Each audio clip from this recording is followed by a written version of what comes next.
ముందుగా రైతు మిత్రులందరికీ నమస్కారం. ఈరోజు మనం ఆధునిక మార్కెట్‌లో పత్తి ధరలు తగ్గడానికి గల కారణాలనేది ఇప్పుడు ఈ వీడియోలో చూద్దాం.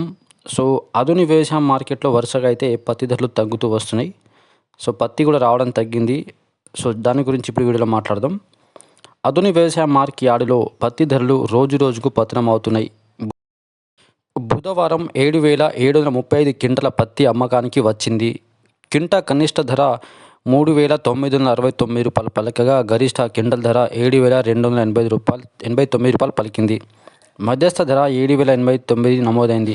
ఈ నెల మొదటి వారం నుంచి ధరలు తగ్గుతూ వస్తున్నాయి. ఎకరాకు 30,000 నుంచి 40,000 ఖర్చు చేసి సాగు చేశాం. తుఫాన్ల కారణం పంట దెబ్బతిన్నది. ఎకరాకు 10 నుంచి 15 క్వింటాలు వస్తుందని చేతికొచ్చిన పంటకు ధర రావడం లేదని రైతులు ఆవేదన వ్యక్తం చేస్తున్నారు.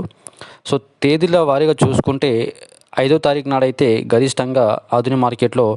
7,470. అదేవిధంగా 6వ తారీఖున అయితే 7,389. 7వ తారీఖు అయితే 7,449. 10వ తారీఖు అయితే 7,639. 11వ తారీఖు అయితే రూ. 7,322 పలికింది ఆధునిక వ్యవసాయ మార్కెట్లో. 13వ తారీఖు చూసుకుంటే గరిష్టంగా అయితే రూ. 7,291 అయితే పలికింది ఆధునిక వ్యవసాయ మార్కెట్లో. సో, ఇదండి పరిస్థితి. రోజు రోజుకైతే పతనం అవుతున్నాయి. సో